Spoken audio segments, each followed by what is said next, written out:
Diana and I had been married for 5 years. She worked as a marketing executive while I ran my own software company. We lived in a spacious apartment in downtown Chicago, traveled whenever we could, and generally enjoyed what most would consider an enviable life. But they say the devil is in the details, and in my case, the devil came in the form of my wife's two best friends, Melissa and Jessica. "Honey, Mel, and Jess want to grab dinner tonight," Diana called out one evening while I was working in my home office. Her voice had that particular tone she used when she wanted something. I glanced at my watch. "Again? Didn't you just have lunch with them yesterday?" "Come on, Pete. They're my friends." She appeared in the doorway, wearing that navy blue dress I loved so much. "Besides, you never want to hang out with them. Because every time they're around, you become a different person," I said, turning away from my laptop. "It's like you're 19 again, not 32. Diana rolled her eyes. "That's exactly why I need them. You've become such an old man lately." She walked over and perched on my desk, something she knew I couldn't resist. "All work and no play." "I provide plenty of play," I retorted, pulling her onto my lap. She giggled, and for a moment, everything felt perfect again. "I just don't trust those two, especially not since Melissa's divorce." "They're harmless," Diana insisted, playing with my collar. "Just girls having fun." If only I had known then how wrong she was. Looking back, I should have seen the signs. The late-night dinners, the secretive text messages, the whispered phone calls. But love truly is blind, and I was blissfully unaware of the storm brewing on my horizon. "Did you hear Ryan Black is coming to Chicago next month?" Diana mentioned casually over breakfast one morning. Too casually. I continued reading the news on my tablet. "The rock star? Didn't know you were into that kind of music." "Oh my God, Pete. I've only been playing his music nonstop for the past year." She threw a napkin at me. "Sometimes I wonder if you notice anything about me anymore." That made me look up. "What's that supposed to mean?" "Nothing." She stood up, collecting her plates. "Just that you're always buried in your work. Ryan Black is only the biggest rock star right now, and his concerts are legendary. Mel managed to get tickets." Warning bells should have gone off in my head right then. Instead, I just shrugged. "Have fun with the girls then." Actually, Diana drew out the word, and I knew what was coming. "I was hoping you'd come with me. The concert's on the 15th. Diana, you know I have that important client meeting the next morning. Besides, I'd stick out like a sore thumb at a rock concert." "Fine," she huffed. "I'll just go with Mel and Jess. At least they know how to have fun." That comment stung, but I let it slide. In our 5 years of marriage, we'd learned when to push and when to let things go. Or at least, I thought we had. The next few weeks passed in a blur of work and routine. Diana became increasingly obsessed with Ryan Black, playing his music constantly and spending hours on fan forums. I teased her about acting like a teenager, and she accused me of being jealous. We laughed about it, made love, and moved on. Everything seemed normal. "Pete," Diana called out one evening while I was cooking dinner. "Have you seen my black leather pants? The ones you haven't worn in 2 years?" I stirred the pasta sauce. "Check the guest room closet." She emerged 20 minutes later wearing not just the leather pants but a crop top that barely covered anything. "What do you think?" I nearly dropped the wooden spoon. "I think you're not going to dinner with your mother wearing that." Diana laughed. "No, silly. I'm trying it on for the concert. Mel says Ryan likes to invite fans backstage sometimes, and you never know." "Invite fans backstage?" I frowned. "Diana, you're a married woman. It's just for fun, Pete. Don't be such a killjoy." She walked over and kissed my cheek. "Besides, what's the chance he'd even notice me among thousands of fans?" I should have paid more attention to the gleam in her eye when she said that. I should have noticed how Melissa and Jessica started coming over more frequently, huddled with Diana in corners, whispering and giggling like schoolgirls. I should have wondered why my typically sophisticated wife suddenly started dressing like a groupie. But I didn't. I was too busy with my company's expansion, too confident in our marriage, too trusting of the woman I loved. And that was my first mistake. The day of the concert, something felt off. I was at my desk reviewing contracts when Diana burst into my office, practically bouncing with excitement. "Pete, You won't believe it. She waved her phone in front of my face. Mel just texted. Her cousin who works at the venue got us backstage passes. I stopped typing mid-sentence. Backstage passes? Since when does Melissa have a cousin at the venue? Oh, don't start. Diana rolled her eyes. She's legitimate. Works in VIP services or something. Why are you always so suspicious of everything? I'm not suspicious. I defended myself, though I was. I just find it convenient that this cousin suddenly appears. Diana's excitement dimmed. Can't you just be happy for me? This is literally a once-in-a-lifetime opportunity. To do what exactly? I swiveled my chair to face her fully. Hang around backstage with a bunch of groupies? I can't believe you just called me a groupie. Her voice turned cold. I'm a successful executive who happens to be a fan of great music. Stop treating me like some teenager. I sighed, running a hand through my hair. That's not what I meant. I don't like the idea of you backstage at some rock concert. These things can get wild. Wild. She laughed bitterly. When was the last time you experienced anything wild, Peter?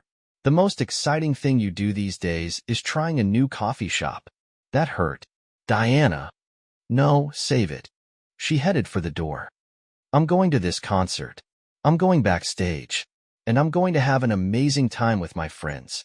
You can sit here and judge me all you want. I should have stopped her then. Should have insisted on going with her. But pride got in the way. The rest of the day passed in tense silence. Diana spent hours getting ready in our bedroom. When she emerged, my heart nearly stopped. She wore a black leather miniskirt, a sheer top that left little to imagination, and knee-high boots. You're not seriously wearing that, I said, unable to hide my shock. What's wrong with it? She twirled in front of the mirror. Too sexy for your taste? Diana, you're 32, not 20, and you're married. She grabbed her purse, anger flashing in her eyes. Yes, married, not dead. And last I checked, there's no age limit on feeling sexy. The doorbell rang before I could respond. Melissa and Jessica burst in, both dressed similarly to Diana. Jessica wore a red leather dress that barely covered anything, while Melissa sported ripped jeans and a crop top that showed her recent belly button piercing. Ready to rock, D? Melissa squealed, then noticed me. Oh, hey Peter. Still not coming? He's too busy being responsible, Diana answered for me, her voice dripping with sarcasm. Jessica checked her phone. We should go. The VIP entrance closes at 7. I grabbed Diana's arm as she headed for the door. Call me when you get there, and when you're leaving. For a moment, her expression softened. Of course, honey.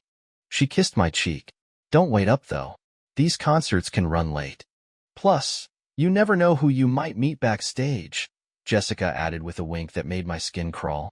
I watched from our apartment window as they piled into an Uber, giggling like schoolgirls.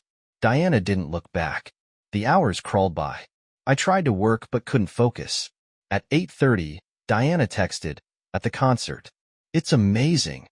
At 10:45, going backstage now. Can't believe this is happening. Then silence. I called at midnight. No answer. Again at 1 a.m. Straight to voicemail. Finally, at 2:13 a.m., I heard keys in the door. Diana stumbled in, her makeup smeared, hair disheveled, and carrying her heels. Pete. She seemed surprised to see me on the couch. You're still up? You didn't answer your phone. Oh. She checked it. Battery died. Sorry. I noticed a slight mark on her neck. What's that? She quickly covered it with her hand. What? Oh, probably from the crowd. It was crazy in there. The crowd. Right. I stood up. Did you have fun backstage? Something flickered in her eyes. Fear? Guilt? Yeah, it was cool. Ryan Black signed some autographs, took some pictures. Normal fan stuff. Normal fan stuff, I repeated. Is that why you smell like cologne?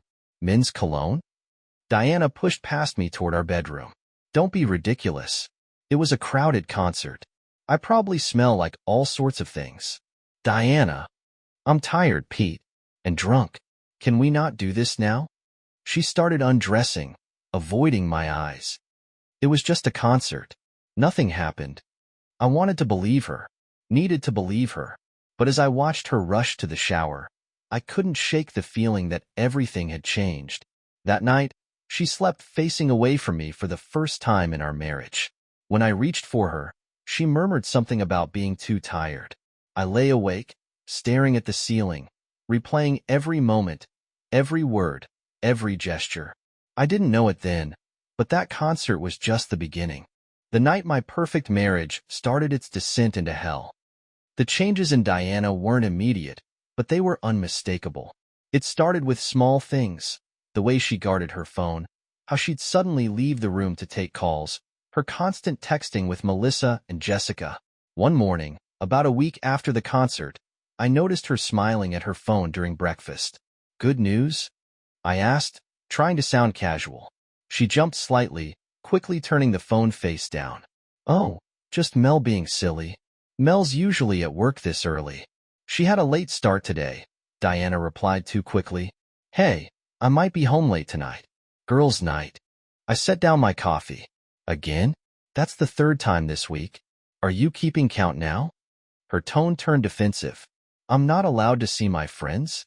"That's not what I said. I just miss you." She softened slightly. "I miss you too. But you're always working late anyway." "I could take some time off," I suggested. "Maybe we could plan a weekend getaway?" "Oh, I actually promised the girls I'd go to Ryan Black's next concert with them. In Detroit. Next weekend." My fork clattered against the plate. "Detroit? You never mentioned this." "It just came up. Mel found some amazing tickets and, let me guess, her mysterious cousin again?" Diana stood up abruptly. "Why do you have to be like this? It's just a concert." "A concert 4 hours away, with the same guy you were backstage with last time." "Nothing happened backstage," she snapped, but her voice wavered slightly.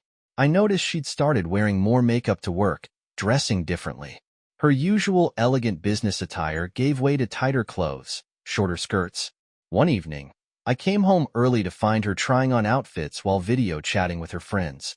"Oh my God, he'll love that one." I heard Melissa's voice from the phone. Diana quickly ended the call when she saw me. "You're home early. He'll love that one?" I repeated. "Who's he?" "We were talking about my presentation tomorrow," she lied smoothly. "The clients." But the incidents kept piling up. Strange charges on our credit card for hotel rooms she claimed were for girls' lunches. Mysterious weekend shopping trips. Late-night texts that made her giggle or blush. Then came the day I overheard her conversation with Jessica in our kitchen. I'd come home early again, and they didn't hear me enter. "Can't believe how good he was," Jessica was saying. "The way he handled all three of us." "Sure," Diana hissed. "Peter could come home any minute." "Oh please, he's clueless. Totally wrapped up in his work. Besides, what's he going to do? Check your phone?" They both laughed, but Diana sounded nervous. "I deleted everything anyway, and changed my passwords." "Smart girl. Though you might want to hide those bruises better next time." I deliberately made noise entering, and their conversation stopped immediately. Jessica left shortly after, giving me a knowing smirk that made my blood boil. That night, I tried confronting Diana again. "What's really going on with you?" I asked as she got ready for bed. "And don't say nothing." She paused, mascara wand halfway to her eye. "What do you mean?"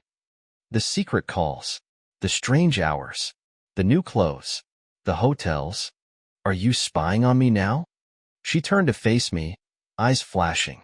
"I'm your husband. I notice things." "Really? Because until recently, you barely noticed anything about me?" She went back to applying makeup. "Now suddenly you're interested? What's that supposed to mean?" "It means maybe you should have paid attention before someone else did." The moment the words left her mouth, she froze. "We both did." "Someone else?" My voice was deadly quiet. "Is there someone else, Diana?" She recovered quickly. "That's not what I meant. I'm going through some changes. Finding myself. Why can't you support that?" "Because the Diana I married wouldn't sneak around and lie to me." "Maybe you never really knew the Diana you married." She slammed her makeup bag down. "Maybe I'm tired of being the perfect wife in your perfect little world." She stormed out, slamming our bedroom door. I heard her crying in the guest room that night, but I didn't go to her. Pride and anger kept me in our bed, staring at the ceiling, remembering Jessica's words. "What's he going to do? Check your phone?" The next day, Melissa came over. I was working from home and overheard them in the kitchen. "He's getting suspicious," Diana was saying. "I don't know how much longer I can keep this up." "Just a few more weeks," Melissa replied. "Until after the Detroit show. Then you can decide what you want to do." "What if he finds out?" "He won't. Men see what they want to see. Trust me." I wanted to burst in there, demand the truth, shake it out of them if I had to. But something held me back. Maybe I was afraid of what I'd discover. Or maybe I was just gathering evidence, waiting for the right moment. That moment would come sooner than I expected, and it would destroy everything I thought I knew about my marriage. They say the truth always comes out. For me, it happened on a regular Tuesday evening, the kind of evening that wasn't supposed to change your life forever. Diana was in the shower after her workout. Her phone was charging on the kitchen counter, something she never allowed anymore. Just as I was passing by, a message notification lit up the screen. "OMGD, I'll never forget that orgy. Ryan was insane. Missed those hands already, winky face. Can't wait for Detroit." The message was from Jessica. My hands started shaking as I picked up the phone. Diana had changed her password, but I knew her too well. Our anniversary date. She always used it, thinking it was romantic. Some romance. The first thing I found was a hidden folder, tucked away in a secure files app. What I saw next made me physically sick. Videos. Dozens of them. Photos. Hundreds of them. All from that night after the concert. The first video showed Diana, Melissa, and Jessica backstage, giggling as Ryan Black approached them. "Ladies," his voice was smooth, practiced. "Ready for a private show?" Another video. Diana straddling Ryan while Melissa and Jessica cheered them on. The timestamp showed 1:47 a.m., just half an hour before she came home to me that night. Photos of Diana in positions that would haunt me forever. Ryan Black's hands all over my wife. Group shots that made me want to throw up. And Diana, my Diana, looking more alive than she'd ever been with me. "Pete," Diana's voice called from the bathroom. "Can you bring me my towel?" I couldn't speak, couldn't move. Just kept scrolling through the evidence of my wife's betrayal. Text messages between them. "Diana, last night was incredible, all of it." "Ryan, you're something special, Diana. Can't wait to see you in Detroit." "Diana, what about the video?" "Ryan, our little secret, baby. Though you seem to enjoy the camera, winky face." There were messages to her friends too. "Diana, I can't believe we did that." Melissa, "Girl, you were the star of the show." Jessica, "Ryan couldn't take his eyes off you." Diana, "Peter can never know. He'd die." "Pete, the towel?" Diana called again. I found a group chat named Concert Memories where they planned everything. The backstage passes weren't from Melissa's cousin. They were directly from Ryan's team. They planned this for weeks. Diana, "What if Peter finds out?" Melissa, "He's too boring to even suspect. When was the last time he did anything wild?"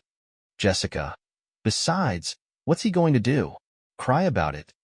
My hands were shaking so badly I almost dropped the phone. In one video, Diana looked directly into the camera and blew a kiss. "Sorry, Pete," she giggled drunkenly while Ryan's hands roamed her body.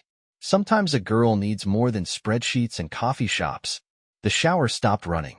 "Peter, is everything okay?" Diana's voice was closer now. I quickly forwarded everything to my email, then deleted the sent email from her phone. As I set it back on the counter, Diana emerged in her robe, hair dripping. "There you are. I've been calling you for my..." "Pete, what's wrong? You look pale." I couldn't even look at her. This woman who shared my bed, who wore my ring, who had just been laughing about betraying me in the most humiliating way possible. "I'm not feeling well," I managed to say. "Need some air. Want me to come with you?" The concern in her voice made it worse. How many times had she faked that concern? How many times had she played the loving wife while planning her next escapade? "No." I grabbed my keys and wallet. "Stay here." "Pete." I didn't answer. Couldn't answer. Just walked out the door, down to my car, and drove. Behind me, I could hear Diana calling my name, but it sounded distant, like it was coming from another life. The life where I was happy, where I trusted her, where I didn't know what my wife looked like in the arms of a rock star while her friends cheered them on. I checked into a hotel downtown, turned off my phone, opened my laptop, and forced myself to look at everything again. Every photo, every video, every message, each one a nail in the coffin of my marriage. Some of the videos were clearly taken by Melissa or Jessica. They were documenting everything, treating it like some amazing adventure rather than the destruction of a marriage. In one clip, Diana danced for Ryan, slowly stripping while he watched. "Show him what he's been missing," Jessica's voice encouraged from behind the camera. The timestamps told their own story. From 11 p.m. to 2 a.m., my wife had lived another life. A life where she wasn't Mrs. Peter Bennett, successful executive and loving wife. A life where she was just another groupie, living out her fantasy with a man who probably wouldn't remember her name the next day. Sitting in that hotel room, watching my world crumble through a screen, I made my decision. There would be no confrontation, no chance for explanations or excuses, no opportunity for her to twist this around and make me the villain. Tomorrow, I would call my lawyer. Tonight, I would mourn the death of my marriage, killed by an orgy with a rock star and two enablers who called themselves friends. My phone kept lighting up with calls and messages from Diana. I turned it off completely. Let her wonder. Let her worry. Let her feel a fraction of the uncertainty and fear that was now my reality. The last image I looked at before closing my laptop was a group shot. Diana, Melissa, and Jessica posed with Ryan Black, all of them disheveled and grinning. The caption read, "Best night ever. Detroit, here we come." Detroit would have to come without my wife, because by then, she wouldn't be my wife anymore. I called my lawyer first thing in the morning. Jack Wilson had been my friend since college, and I knew I could trust him with this mess. "Jesus Christ," he muttered as I showed him the videos. "Pete, I'm sorry, man. I want it done fast," I said, my voice hollow. "Whatever it costs." My phone had over 50 missed calls from Diana, twice as many texts. I ignored them all. Around noon, she sent a different kind of message. "Pete, please. At least tell me you're okay. I'm worried sick." I finally replied, "Check your email in an hour." Jack's office sent the divorce papers to her work email at exactly 1 p.m. I made sure to copy Melissa and Jessica on it, along with the video screenshots. Let them see what their fun night had cost. Diana called immediately. I let it go to voicemail. "Pete, please." Her voice was breaking. "It's not what you think. We need to talk about this." Another call. "You had no right to go through my phone. Those were private." And another, "Pete, I love you. It was just one stupid night. Please don't do this." I texted back, "One night? The Detroit plans say otherwise." My phone rang again. This time, it was Jessica. "You bastard," she hissed when I answered. "You could ruin Ryan's career with those videos?" "Funny how that's your concern," I replied coldly. "Not the marriage you helped destroy." "Oh, please," she scoffed. "You destroyed that marriage yourself. When was the last time you made Diana feel alive? Ryan gave her one amazing night." I cut her off. "One amazing night that's going to cost her everything. Hope it was worth it." Next came Melissa. "Peter, you need to think about this rationally. Diana loves you. She just got caught up in the moment. We all did. Ryan has that effect on women. Save it," I snapped. "You're both named in the divorce filing as material witnesses. Have fun explaining those videos in court." Around 4 p.m., Diana showed up at my office. My secretary tried to stop her, but she pushed past. "You can't do this," she burst in, mascara streaking her cheeks. "Pete, please. Let me explain." "Explain what?" I kept my voice steady. "How you planned for weeks to cheat on me. How you laughed about it with your friends. How you were going to do it again in Detroit." "I wasn't going to Detroit. I just said that to keep the fantasy going." She tried to reach for me, but I stepped back. "It was just one crazy night. I got caught up in the moment. Ryan Black, he has this way about him." "I saw the videos, Diana. All of them. including the one where you looked right at the camera and mocked our marriage. She paled. I was drunk. I didn't mean any of it. The planning messages say otherwise. Weeks of plotting, lying to my face, making me look like a fool. No. She was crying now. You don't understand. It wasn't about you. I needed to feel something different, to be someone else for one night. Congratulations, I said, opening my office door. Now you can be someone else forever. Pete, my lawyer will handle everything from here. Don't contact me again. She tried one more time. What about 5 years of marriage? You're throwing it all away over one mistake? That made me laugh, a harsh sound that made her flinch. No, Diana, you threw it away. Over and over, in every video I saw, in every message you sent, in every lie you told. I just finally found out about it. I'll fight this, she warned, her tone changing. I'll deny everything. Go ahead. I'm sure Ryan Black's PR team will love seeing those videos go public during a divorce trial. Her face crumbled. You wouldn't. The Diana I knew wouldn't have cheated. The Diana I knew wouldn't have let her friends film it. Guess we both surprised each other. After she left, I sat in my office feeling numb. My phone buzzed with a message from an unknown number. Mr. Bennett, this is Calvin Morris from Black Entertainment. We should discuss how to handle this situation discreetly. I forwarded it to Jack with one word, begin. By nightfall, Diana had moved in with Melissa. My lawyer had filed an emergency motion to preserve all electronic evidence. And somewhere in Detroit, Ryan Black's team was probably having a very bad day. The next morning, every tabloid in Chicago somehow had the story. Rock star Ryan Black in sex scandal with married fan. No videos leaked. I wasn't that cruel. But enough screenshots made it out to make their point. Diana's last message came at midnight. I never meant to hurt you. I just wanted to feel special. I stared at those words for a long time before replying, you were special. To me. Every day for 5 years. Shame it wasn't enough. Then I blocked her number, opened my laptop, and started looking for a new place to live. Somewhere far from the memories. Somewhere I could start over. The divorce papers sat on my desk, waiting for her signature. Next to them, my wedding ring caught the light, a silent reminder of promises made and broken in the dark of a concert night. The divorce took 3 months. It would have been faster, but Ryan Black's lawyers tried everything to keep those videos suppressed. In the end, they paid handsomely for my silence. Not that I wanted their money. I donated every cent to a charity for troubled marriages. Ironic, I suppose. Diana showed up at my new apartment one rainy evening, just days before the final hearing. You look good, she said quietly, standing in my doorway. The beard is new. What do you want, Diana? She hugged herself, looking small and lost. Nothing like the wild woman from those videos. I miss you. You miss the life, I corrected her. The stability. The respectability. How's the rock star fantasy working out? Ryan hasn't spoken to me since the scandal broke. She laughed bitterly. Turns out I wasn't that special after all. And your friends? Melissa and Jessica? She shook her head. They're being sued by Ryan's team for filming without consent. Some friends, right? I leaned against the doorframe. Why are you here?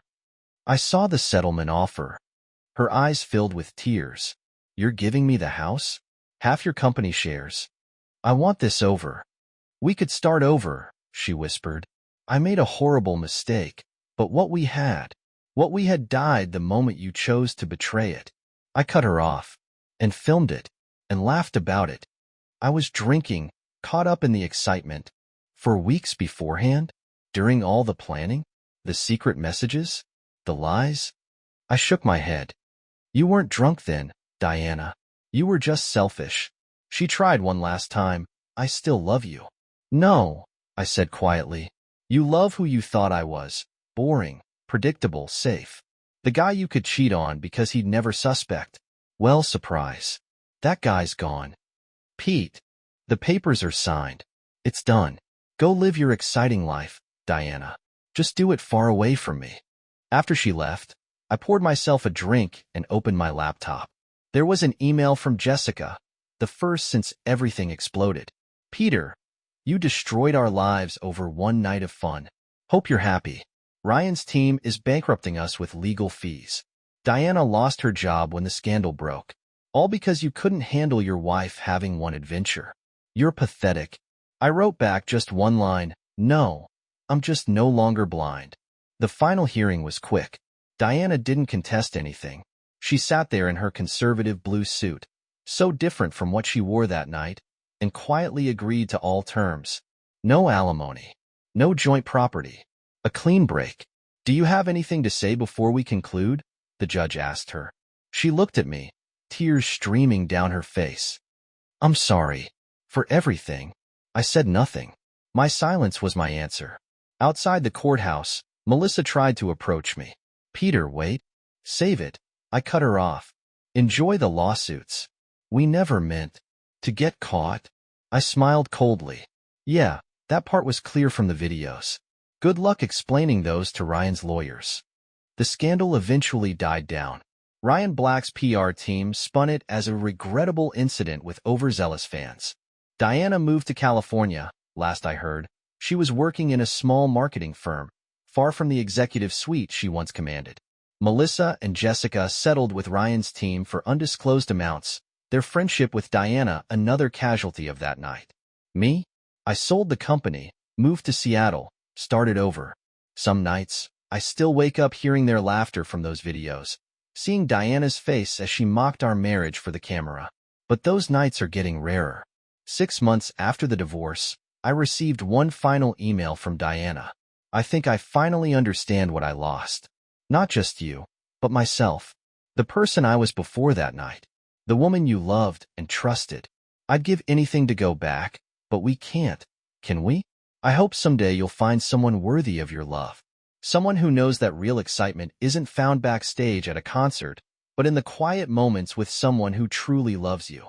I'm sorry I had to learn that the hard way. D. I never replied. Some lessons don't need acknowledgement. Some betrayals can't be undone. Some trust, once broken, stays shattered. A year later, I was having coffee in my favorite Seattle shop when a woman accidentally spilled her latte on my laptop. As I helped her clean up, she asked, "Do you believe in second chances?" I thought about Diana, about trust, about betrayal. Then I looked at this stranger's genuine smile and heard myself say, I believe in first chances. The real kind, where you start fresh, with no baggage, no videos, no lies. She looked confused but laughed. That's oddly specific, but I'll take it. I'm Mia. Peter, I said, and for the first time in a long time, the name didn't taste bitter in my mouth. And this is my favorite coffee shop. Mine too, she smiled. Though I usually try not to assault other customers with my drinks. As we talked, I realized something. Life doesn't end with betrayal. It just takes a different path. Sometimes that path leads you through hell, through broken trust and shattered dreams. But sometimes, if you're lucky, it leads you to a coffee shop in Seattle, where a clumsy stranger with an honest smile reminds you that not every story ends in betrayal. Diana taught me how love dies. Maybe it was time to learn how it lives again. Just, maybe not at any rock concerts.